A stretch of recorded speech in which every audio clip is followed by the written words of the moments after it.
Hey guys, welcome back to another video. Now, I know a lot of you guys are probably wondering, hey Owen, how come you didn't post a review of The Falcon and the Winter Soldier or the Mortal Kombat movie last week?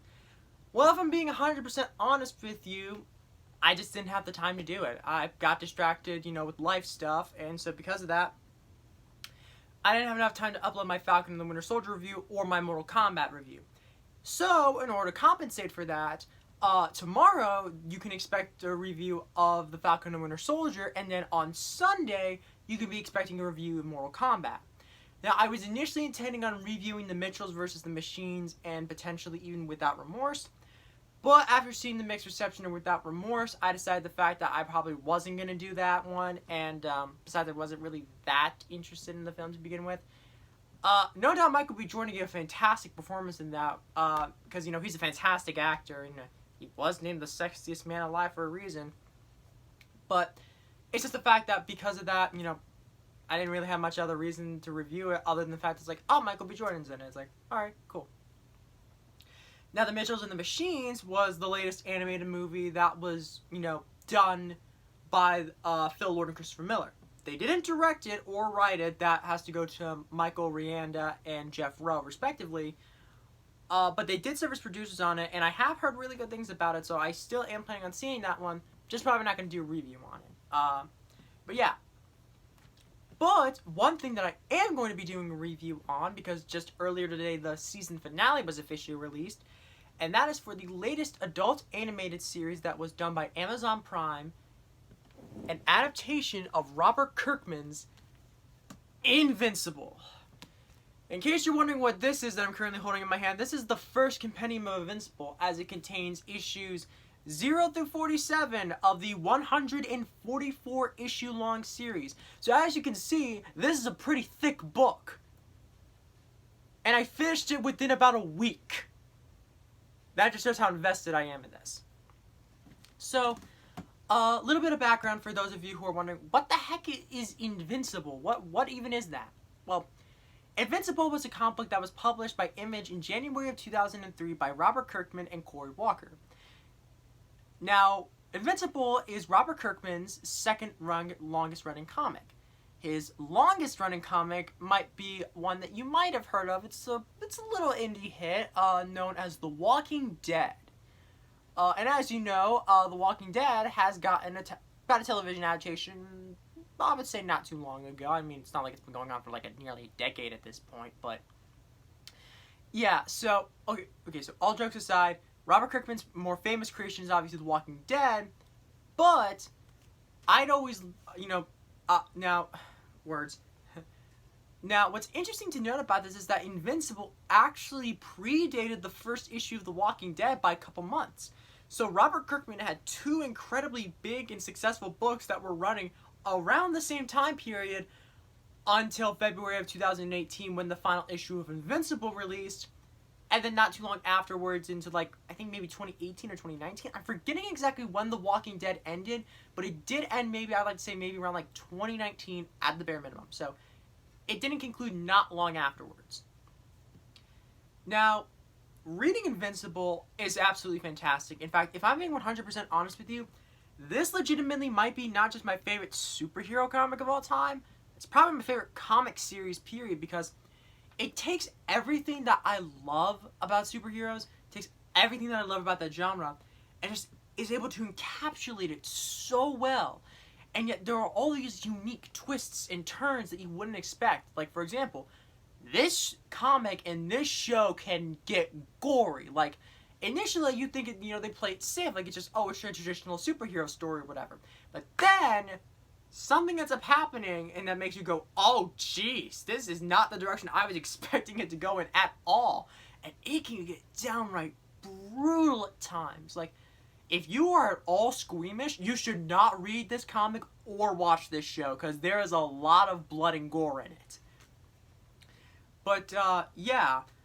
So, yeah, it's a fantastic series. Not only this, but it also is very rewarding to those who have stuck with it for a long time, because a lot of plot elements and characters that you might think aren't really important and don't come back, they come back in a big way. But anyways, moving on along, now, the fact that we're now finally getting an adaptation of Invincible is absolutely fantastic, but what's even more impressive to me is the cast that they got for Invincible. Oh yeah, before I even get to the cast, I should probably go into what the heck the story of Invincible is. Now, the story of Invincible follows 17-year-old Mark Grayson. He's just your average, ordinary, run-of-the-mill guy, except one thing separates him from all the other people of the Earth. His father, Nolan Grayson, is Omni-Man, the world's greatest superhero. And ever since he was around 6 or 7 years old, Mark has been wondering, when am I going to get my superpowers? And one day while at his job at Burger Mart, when he's hucking out the trash, he ends up hucking one thing of trash so hard, it literally flies into orbit. And that's when Mark realizes, I have my powers now. And with it, Mark decides to use these powers to become a superhero known as Invincible. Now, that's the basic idea of what Invincible is all about. However, as I mentioned, as the series progresses, there are some interesting plot revelations and character turns that make you go, wait, what? Wait, what just happened? Did that character really just do all that? What? Like, it's really interesting and it's really engaging too. It's Invincible. It takes the traditional superhero genre and yet is also not only able to pay homage and do really well to why exactly we love this in the first place, but it's also able to subvert and just completely flip it on its head. Not only that, but the voice cast for this show is fantastic. Steven Yeun, who also played Glenn on The Walking Dead, is fantastic as Mark Grayson. Like, he's able to encapsulate and embody that character so well. And at this point, it doesn't feel like I'm just listening to Steven Yeun just act in a booth. It feels like I'm legitimately hearing Mark lament his sorrows and his losses to his friends. Not only that, but the rest of the cast is just as fantastic. Sandra Oh, who, if I remember correctly, she was on Killing Eve, if I remember correctly. She plays Mark's mother, Debbie Grayson, and she's fantastic. And she's also given a much more expanded role than in the original than in the comic series. Like, the role that they have for Debbie actually is given really she's actually given a lot more focus, and she's given more stuff to do, which makes sense because when you get someone like Sandra Oh, you're gonna make the most of her as you possibly can. And of course, you got J.K. Simmons portraying Omni-Man. Fantastic casting, because J.K. Simmons is definitely one of those people in which one minute he can sound really kind and sincere, and the next minute he can sound absolutely terrifying when he's yelling at the top of his lungs. But yeah, and then of course there's all the other cast members. You got Gillian Jacobs, aka Britta from Community, playing Adam Eve. Jason Mantzoukas portraying Rex Splode. Zachary Quinto as Robot. Melise Zhao as Duplicate. Grey Griffin portraying Shrinking Ray and Monster Girl. Kevin Michael Richardson as the Mahler twins. Even actors, these really big name actors like Ezra Miller, Mahershala Ali, and he won the Best Supporting Actor Oscar twice, once for Moonlight and the other for Green Book. Jeffrey Donovan, Jimon Hansu, Nicole Byer, and a lot more people. They are these really, really big name actors, and yet the roles that they're given are not only do they fit really well, but aside from maybe like the one episode that they appear in, and maybe like a couple of other appearances here and there, that's all you get of them. Like, that's how big the cast is. Like, I honestly could spend pretty much most of this video just rattling off the names, because there are a lot of people attached to this show. But yeah, not only that, but the animation is really fantastic. Like, Cory Walker, who was the co-creator of Invincible and helped serve, as the illustrator of the comic for the first 7 issues before Ryan Ottley took over around issue 8 and continued all the way until 144. He actually served, Cory Walker did, he actually served as a character designer on the series to ensure the fact that the show is as close to the designs that he and Robert helped to create for the comic. In fact, Robert Kirkman actually served, aside from an executive producing role, ended up writing both the pilot episode of the series and the season finale to the show.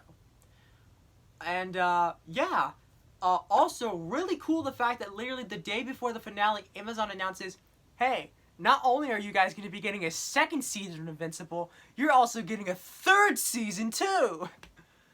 This just makes me so happy because I'm like, I love Invincible. I absolutely love it with all my heart. And it's so cool the fact that they're going to be giving them more seasons to be able to give them the opportunity to tell the story of Invincible, because unlike The Walking Dead, when it initially started, when this show comes out, the comic would have been finished. Like, it's been finished for over 2 years now, over 3 years now at this point. And because of that, they have plenty of source material to draw upon. And they know, like, they know some things that they know exactly to change, in order to keep it for modern times and other things like that. But yet they're also able to keep a lot of really great elements. Like, there are a ton of moments in this series that are ripped directly from the comics. Like, a lot of the dialogue exchanges and a lot of the scenes themselves, they're ripped, like, almost, like, beat for beat from the original show. Obviously, of course, there are some differences. Like, for example, Zazie Beetz, who portrays Amber Bennett, Mark's first girlfriend, she actually has a pretty big, significant role, too. She actually has a pretty significant role in the series, very much like Debbie. She's given a much more greater and expanded upon role in this show. And even for the little bit that we got of him, Seth Rogen as Alan the Alien is absolutely fantastic. Because it's like, Seth Rogen is Alan the Alien. But as I'm reading the comic and I'm thinking about Seth Rogen, I'm like, I could totally imagine Seth Rogen saying these things. It's fantastic. For the little bit that we got of Alan the Alien, it's so great and I love it. And also, keep an eye out for the character Battle Beast. He showed up in episode 5. And he's probably going to be playing a bit of a major role later on in the show. And that's all I'm going to say there. Now, was there anything about the show that I didn't like? Well, there were some sequences of animation in which I'm like, okay, like, maybe that could have been done a little bit better. Or it's like, like, this scene could have been given a little bit more, like, life and movement to it. Instead, it's like, sometimes they'll just have, like, still images and still frames. It gets the job done good, don't get me wrong. And also the music by John Paesano, I think is his name. He did a really great job on the music on this. Like, it was fantastic. But, yeah, sometimes, like, they'll go from, like, really, really animated and really well animated and well detailed scenes to just still frame. And then they'll, like, fade to black and then boom, another still frame and other things like that. But yeah, that's literally the only criticism that I can really think of with Invincible, because this was just a fantastic show, and yeah, man, bring on season 2 and 3. Like, I'm pumped. I'm ready. I'm ready. Let's do this. Let's go all the way. 9 seasons. Let's do this. What am I doing? But yeah, final thoughts on Invincible. It's fantastic. Watch the show. Read the comic, because it is really, really, really well done. If you love the show, you're going to love the comic, because it's just as equally fantastic as the show. And so overall, I'm going to give Invincible a 9 out of 10. Definitely 100% recommend this show. If you love superhero stuff, if you love Robert Kirkman, if you just love actors like Steven Yeun or J.K. Simmons or Sandra Oh, just watch it. Just watch the show. It's fantastic. So, yeah, this concludes my review on Invincible. Tune in next time when I may tackle the Falcon and the Winter Soldier. And until that comes, always remember to stay gold.